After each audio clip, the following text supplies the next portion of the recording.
जय श्री राम दोस्तों, स्पिरिचुअल ज्ञान हिंदी कहानी में आप सबका दिल से स्वागत है। आज की कहानी है स्वाभिमान की लड़ाई। राधे श्याम जी बाहर आंगन में चारपाई पे बैठकर रामायण पढ़ रहे थे। तभी उनका बड़ा बेटा मनीष भड़कते हुए बोला, बाबूजी आपसे कितनी बार कहा है राहुल को ऊट पटांग सी बातें मत सिखाया करो। तो वह चौंक कर बोले, अरे बेटा, मैंने ऐसा क्या सिखा दिया राहुल को जो तुम इतना भड़क रहे हो। इतने में उनकी बड़ी बहू अनामिका बाहर निकली और कहने लगी, बाबूजी, आज सुबह आपकी गांव वाली भाषा में ना जाने क्या क्या बड़बड़ा रहा था हमारा बच्चा। हम उसे इतने महंगे इंग्लिश मीडियम स्कूल में पढ़ा रहे हैं ताकि वह अच्छे से इंग्लिश पढ़ना लिखना सीख पाए और आगे जाकर बड़ा डॉक्टर या इंजीनियर बन पाए। लेकिन आप हैं कि हमारी सारी कोशिशों पर पानी फेरने में लगे हुए हैं। आप ठहरे गाँव के, पढ़ाई लिखाई की वैल्यू आप क्या समझेंगे। अरे लेकिन कम से कम मेरे बेटे का भविष्य तो मत खराब करो। राधे श्याम जी हैरानी से बेटे और बहू की बातें सुने जा रहे थे और इतने में बहू अपने पति मनीष से बोली, सुनिए जी, आपके बाबूजी की गवारों वाली भाषा तो हमारे बच्चे का भविष्य बर्बाद कर देगी। ना जाने इसके लिए क्या क्या सपने देखे हैं मैंने। अपने बाबूजी से कहिए जरा दूर रहा करें हमारे बच्चे से। राधे श्याम जी काफ़ी देर से अपनी बहू की बदतमीजियों को बर्दाश्त कर रहे थे। बड़ी बहू तीर के समान चुभने वाले शब्द बोलती ही जा रही थी और बड़ा बेटा मनीष चुपचाप खड़ा हुआ अपनी पत्नी की बदतमीजियों को सहमति दे रहा था। अभी 8 महीने पहले ही पत्नी के देहांत का गम झेल चुके थे राधे श्याम जी। पत्नी के जाने के बाद बहू ने उनका जीना दुश्वार कर दिया था। हर समय उन्हें किसी न किसी बात पर जली कटी सुनाती रहती थी। उन्हें जलील करने का अनामिका एक मौका भी नहीं छोड़ती थी। राधे श्याम जी के 2 बेटे हैं। बड़े बेटे मनीष के पास एक बेटा है जिसे सब लोग प्यार से राहुल बुलाते हैं और छोटे बेटे अंकित की अभी 9 पहले महीने ही शादी हुई है। हुआ यूँ था, अक्सर जब भी राधे श्याम जी बहू के बताए हुए घर के काम किया करते थे तो वह अपने गांव के मारवाड़ी भजन गुनगुनाया करते थे और इन गीतों के साथ जुड़े अपने गांव के दोस्तों को याद कर लिया करते थे। एक दिन राहुल ने अपने दादू को भजन गाते हुए सुन लिया था और तोते की तरह उस भजन को रट लिया था। इतनी सी ही बात थी कि बड़ी बहू ने इतना बड़ा बवाल खड़ा कर दिया। दरअसल यह तो सिर्फ एक बहाना था। अपने सीधे साधे ससुर पर यह अपना हमेशा रौब जमाए रखना चाहती थी। बहू जानती थी कि राधे श्याम जी बहुत ही उलझे हुए और शांत स्वभाव के व्यक्ति हैं, इसलिए वह उन्हें हमेशा अपने पैरों की जूती समझती थी। आए दिन कोई न कोई बात पर राधे श्याम जी को जली कटी सुनाती रहती थी और मनीष को हमेशा अपनी पत्नी ही सही लगती थी। जब तक राधे श्याम जी की पत्नी कमला जी जिंदा थी तब तक तो सब कुछ ठीक ठाक चल रहा था। पत्नी के गुजर जाने के बाद जब राधे श्याम जी अकेले रह गए तो बहू बेटे उन्हें अपने संग गांव से शहर ले आए और उस दिन से लेकर आज तक बहू बेटे ने उनसे एक पल के लिए भी मीठे बोल नहीं बोले हैं। अब तो अपनी जेठानी की देखा देखी छोटी बहू भी अपने ससुर की बिल्कुल भी इज्जत नहीं करती थी। इसीलिए अपनी पत्नी की मृत्यु के बाद राधे श्याम जी ने चुप रहना ही उचित समझा। वैसे ये पहली बार नहीं था जब राधे श्याम जी को कम पढ़ा लिखा और गांव वाला होने के कारण बातें सुनने को मिलती थी। कारण यह था कि राधे श्याम जी के पिता एक बहुत ही छोटे से गाँव में रहते थे जहाँ पर कोई अच्छे स्कूल की सुविधा नहीं थी।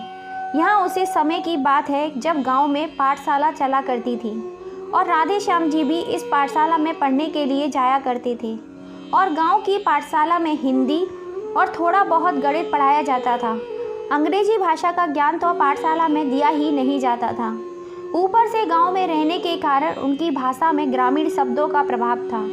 लेकिन उनकी पत्नी कमला जी एक छोटे से शहर से आई थी, इसलिए उन्हें थोड़ी बहुत अंग्रेजी भाषा का ज्ञान था।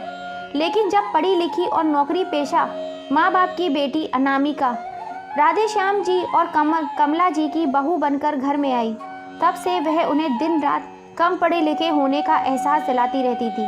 पहले तो जब कमला जी जिंदा थी तब वह अपनी बहू को अच्छे से समझा दिया करती थी, लेकिन जब से कमला जी गई हैं राधे श्याम जी लगातार अपमानजनक शब्द सुनते सुनते उनका आत्मविश्वास भी डगमगा गया है। अब उन्हें किसी से बात करने में भी झिझक लगने लगी थी। कभी कभी वे खुद से ही पूछ बैठते थे, क्या मैं सच में पढ़ा लिखा नहीं हूँ? क्या मैं अनपढ़ हूँ? एक छोटे से गांव के साधारण से परिवार में पैदा हुए थे राधे श्याम जी। उनके जन्मदिन पर उनकी दादी ने पूरे गांव में मिठाई बांटी थी क्योंकि 2 बेटियों के बाद उनके घर राधे श्याम जी ने जन्म लिया था। उनका पूरा घर जैसे खुशियों से झूम रहा था। उनके घर की मुखिया थी उनकी दादी। राधे श्याम जी के पिताजी अपनी माँ की हर बात मानते थे, इसीलिए माँ का जीवन भी दादी के इशारों पर ही चलता था। माँ को तो कुछ कहने का अधिकार कभी था ही नहीं। माँ और बाबूजी को वही करना होता था जो दादी का आदेश होता था। पढ़ लिख कर अपने पैरों पर खड़ा होना राधे श्याम जी का बचपन से ही सपना था, लेकिन उनके पिताजी की स्थिति ऐसी नहीं थी कि वे राधे श्याम जी को गांव के बाहर पढ़ने के लिए भेज सके। और गांव में पढ़ाई लिखाई पाठशाला के अंदर कुछ ज़्यादा खास नहीं थी। जब राधे श्याम जी 10 से 12 साल के हो गए, तब एक दिन उन्होंने अपने बाबूजी से कहा, बाबूजी, मैं आगे की पढ़ाई करने के लिए शहर जाना चाहता हूँ और पढ़ लिख कर अपने दोस्तों की तरह अपने पैरों पर खड़ा होना चाहता हूँ। तभी राधे श्याम जी की दादी रौब भरे शब्दों में बोली, अरे मेरा बेटा राजकुमार, क्या करेगा ज़्यादा पढ़ लिख कर? अरे अपने बाबूजी के संग खेती बाड़ी में उनका हाथ बटाओ। और दादी के आगे राधे श्याम जी के बाबूजी की एक न चली और उन्हें वही किया जो दादी चाहती थी।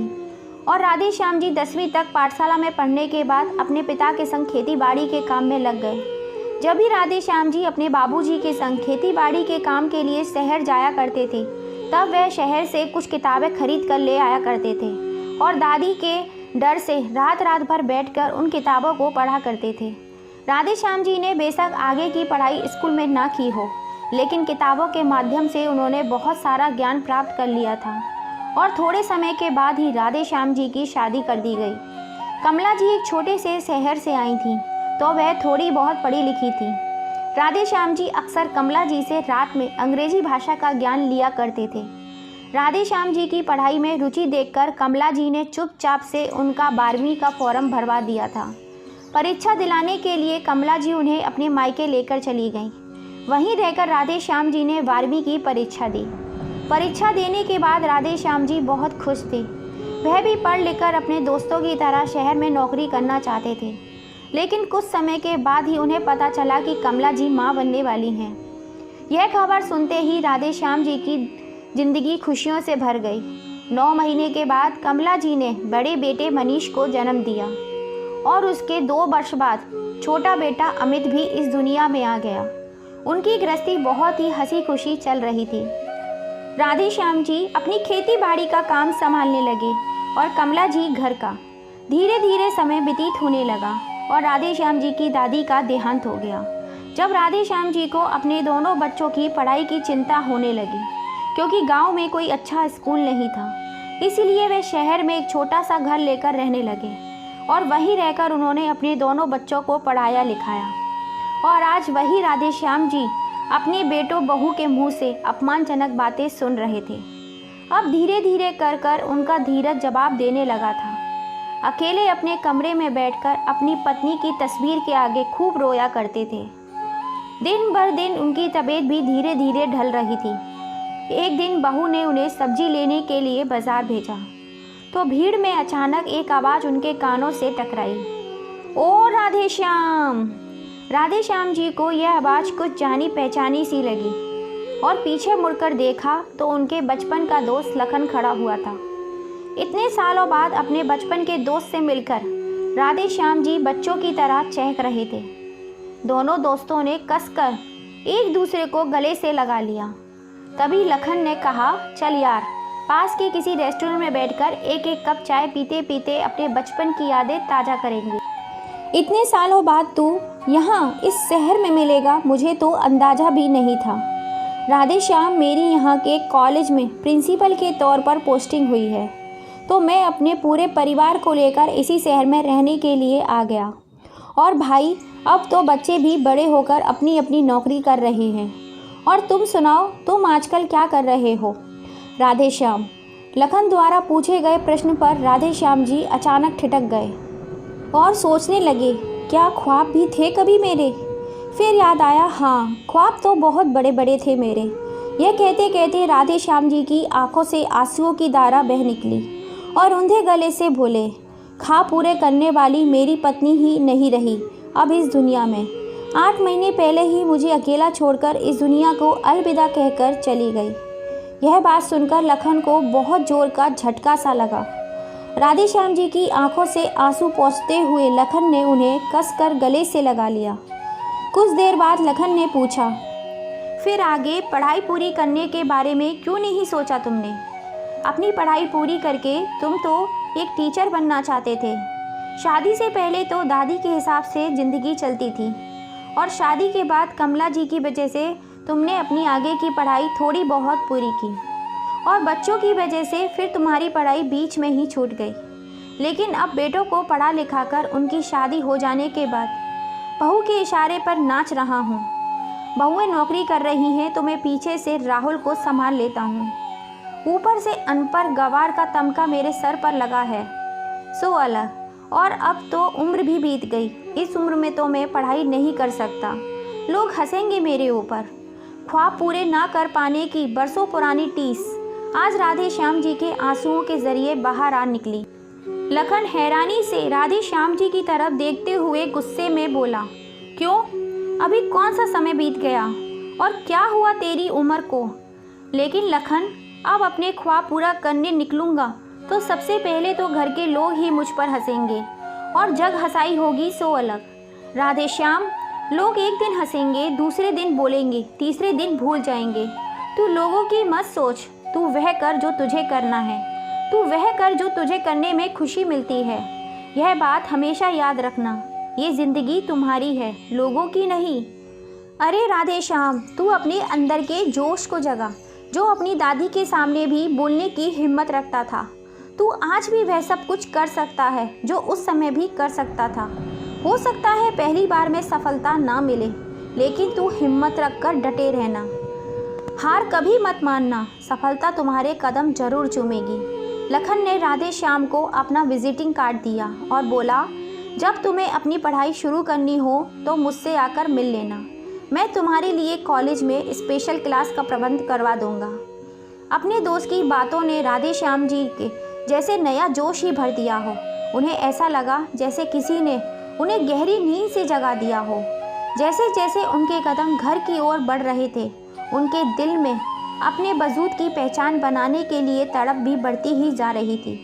यही समय है अपने ख्वाबों को पूरा करना, कहते हुए राधे श्याम जी घर का दरवाज़ा खोला। सामने देखा तो दोनों बेटे मनीष और अंकित ऑफिस से घर आ चुके थे और बहुएं रसोई में खाना बना रही थी।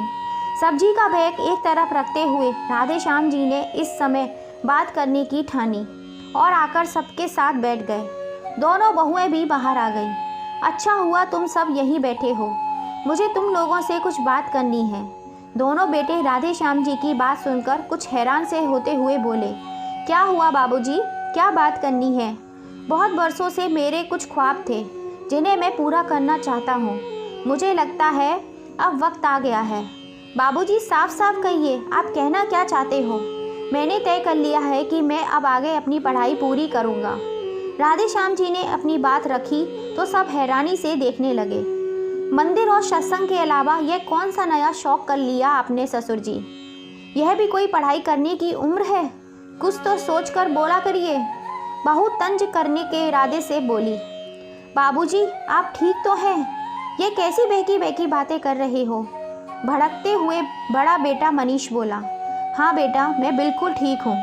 और यह क्या तरीका हुआ बात करने का मनीष? आखिर मेरे भी कुछ सपने थे, कुछ अरमान थे मेरे दिल में, और यदि मैं उन्हें अपूरा करना चाहता हूँ तो इसमें गलत ही क्या है? इसमें सही भी क्या है बाबूजी? अंकित की आवाज़ आई। आप इस उम्र में पढ़ाई करने के लिए निकलोगे तो आस पड़ोस के लोग क्या कहेंगे?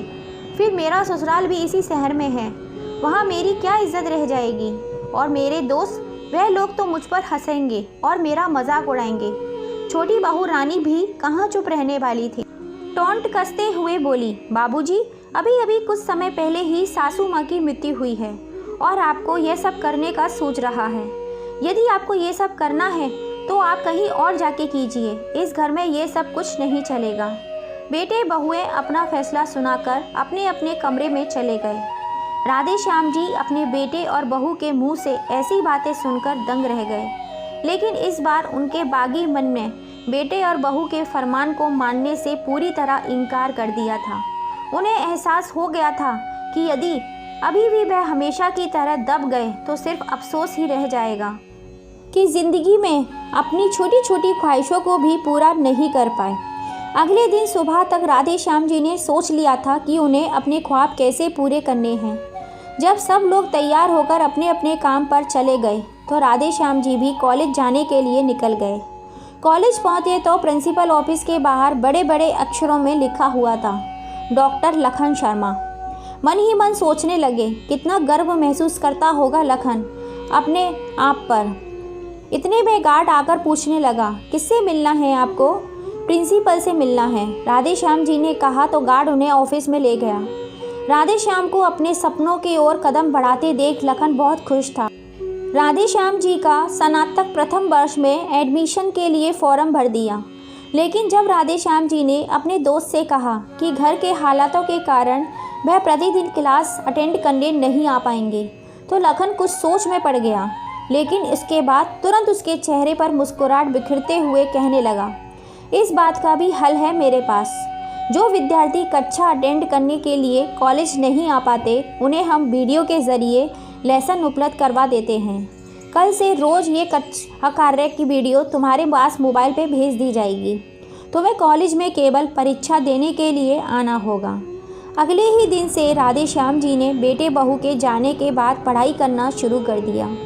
पढ़ाई के शौकीन राधे श्याम जी रात को भी पढ़ने के लिए 2 घंटे का समय आवश्यक निकालते थे। दोनों बहू को कभी कभी कुछ शक भी होता था कि बाबूजी ने मोबाइल फ़ोन के साथ कुछ ज़्यादा ही समय बिताना शुरू कर दिया है, लेकिन फिर बात रफा दफा हो गई। समय समय पर लखन भी अपने फ़ोन करके राधे श्याम जी की पढ़ाई के विषय में जानकारी लेता रहता था। पढ़ाई करते करते अब राधे श्याम जी ने आत्मविश्वास वापस लौट रहा था। समय बीतने लगा। देखते ही देखते 3 साल बीत गए। आज राधे श्याम जी कुछ बेचैन से थे क्योंकि आज उनकी परीक्षा का परिणाम निकलना था। राहुल को संभालते संभालते राधे श्याम जी इसी बारे में सोच रहे थे कि इतने में लखन का फ़ोन आया। अरे राधे, तूने तो आज का अखबार पढ़ा? अरे तूने तो कमाल कर दिया। ग्रेजुएशन की 3री वर्ष की परीक्षा में तूने पूरे शहर में प्रथम स्थान हासिल किया है। राधे श्याम, तुमने हालातों से लड़कर न केवल ग्रेजुएशन की डिग्री हासिल करी बल्कि प्रथम स्थान हासिल करके अपने जैसे न जाने कितने लोगों के लिए एक प्रेरणा बने हो। राधे श्याम जी तुरंत जाकर अखबार खरीद कर लाए। अखबार के फ्रंट पेज पर ही उनकी फ़ोटो के साथ हेडलाइंस लिखी हुई थी, पढ़ाई लिखाई की कोई उम्र नहीं होती, आप जिस उम्र में चाहें उस उम्र में पढ़ाई की तरफ लौट सकते हैं। इसी मसले को जिंदा रखने में योगदान दिया है 55 साल के राधे श्याम जी ने। अखबार में अपना नाम और तस्वीर देख राधे श्याम जी पहले फूले नहीं समा रहे थे। आज उनके पैर जमीन पर नहीं टिक रहे थे। खुशी के मारे उनकी आंखों से आंसुओं की धारा बह निकली। आखिर आज उनके बचपन का सपना पूरा जो हुआ था। राधे श्याम जी मन ही मन सोच रहे थे कि जब वह यह बात अपने बेटों और बहू को बताएंगे और अखबार के पहले पन्ने पर अपनी फ़ोटो दिखाएंगे तो उन्हें एहसास होगा कि अपने बाबूजी को पढ़ाई न करने के लिए कहकर कितनी बड़ी गलती कर रहे थे वे लोग। आज मेरे बेटे मुझ पर गर्व महसूस करेंगे, सोचते हुए अंदर ही अंदर उत्साहित होते हुए राधे श्याम जी से अब इंतज़ार नहीं हो रहा था। शाम को जब बेटे और बहू घर आए तो राधे श्याम जी ने बड़ी खुशी खुशी अखबार उनके सामने रख दिया। बड़ा बेटा मनीष अखबार पढ़कर हैरान रह गया। गुस्से से उसकी आंखें बाहर निकल आईं। बाबूजी, यह सब करके आखिर आप साबित क्या करना चाहते हो? पहले भी आपको यही बात समझाई थी। यदि आपको यही नौटंकी करनी है तो कहीं और जाकर कीजिए। अखबार देखकर बड़ी बहू बोली, अच्छा, तभी मैं सोच रही थी इतने दिनों से बाबूजी फ़ोन पर क्या कर रहे हैं। अब पता चला ये गुल खिला रहे थे आप। बहू, थोड़ा तमीज़ से बात करो। यह कैसा तरीका हुआ मुझसे बात करने का? राधे श्याम जी ने क्रोध जताते हुए बोला। बड़ी बहू, जब तक मैं पढ़ना शुरू नहीं किया था तब तक तुम्हें मैं अनपढ़ और गंवार लगता था और दिन भर तुम मुझे इसी बात के ताने मारा करती थी। अब यदि मैं पढ़ाई कर रहा हूँ तो उसमें भी तुम्हें शर्मिंदगी महसूस हो रही है। तुम लोग तो नौकरी पर चले जाते थे, मैं पीछे घर का सारा काम और राहुल को संभाल कर अपनी पढ़ाई करता था। अपने ये ख्वाब तो मैं बहुत पहले ही पूरे करना चाहता था, लेकिन अपने बेटों के लिए मैंने अपने ख्वाबों को कहीं भुला दिया था। तुम बच्चों की सफलता में ही अपनी सफलता देखा करता था। तुम जब अपनी कक्षा में प्रथम आते थे तो मुझे ऐसा लगता था कि यह जीत मेरी है। इतना गलत था मैं, जो अपनी औलाद के पीछे अपने सपनों को भूल गया। आंसुओं से भरी आंखें लिए राधे श्याम जी रूंधे गले से बोलने लगे, लेकिन बस अब बहुत हुआ। अब मैं आगे सीए की पढ़ाई भी करूँगा। मैं अब रुकने वाला नहीं हूँ। इतना सुनते ही छोटा बेटा भड़कते हुए बोला, बाबूजी, अगर आपको यह सब काम करने हैं तो आप कहीं और जाकर रहिए। यह तमाशा अब और ज़्यादा बर्दाश्त हम नहीं कर सकते। अगले ही दिन सुबह कुछ न्यूज़ रिपोर्टर राधे श्याम जी का इंटरव्यू लेने के लिए घर पर पहुंच गए और राधे श्याम जी से प्रश्न पूछने लगे। इस प्रश्न के उत्तर में कि आप इसके बाद क्या करने का सोच रहे हो, तो राधे श्याम जी ने कहा, मैं आगे सीए की पढ़ाई शुरू करना चाहता हूँ और साथ में ही अपने जैसे लोगों को पढ़ाना चाहता हूँ। आज छुट्टी का दिन था, इसलिए बेटे और बहू घर पर ही थे। अपने बाबूजी को इंटरव्यू देते देखकर मन ही मन क्रोध में उबल रहे थे, लेकिन न्यूज़ रिपोर्टर के सामने कुछ ना बोल पाए। लेकिन जैसे ही न्यूज़ रिपोर्टर वहाँ से चले गए, वह अपने बाबूजी पर चिल्लाते हुए बोले, यह क्या तमाशा लगा रखा है आपने? अरे, अब आपकी वजह से अपने ही घर में चैन से रहना दुश्वार हो गया है और कितना तमाशा बनाओगे हम लोगों का। तभी राधे श्याम जी जवाब देते हुए बोले, बस कुछ और ज़्यादा दिनों तक नहीं बेटे। बहू हैरानी से राधे श्याम जी की तरफ देख रही थी कि बाबूजी इतनी आसानी से कैसे मान गए। लेकिन अगले ही पल राधे श्याम जी ने कहा, रात को तुम लोग कह रहे थे कि अब तुमको यह सब कुछ बर्दाश्त नहीं हो रहा और अगर मुझे कुछ करना है तो मैं यह कहीं और दूर जाकर करूं। इसलिए मैंने फ़ैसला कर लिया है, अगर जाना ही है तो तुम लोग यह घर छोड़कर जाओगे, मैं नहीं, क्योंकि यह घर मेरा है। इसे मैंने अपने खून पसीने की कमाई से बनाया है और तुम्हें 1 हफ्ते का समय दे रहा हूँ। 1 हफ्ते के अंदर अंदर यह घर खाली हो जाना चाहिए।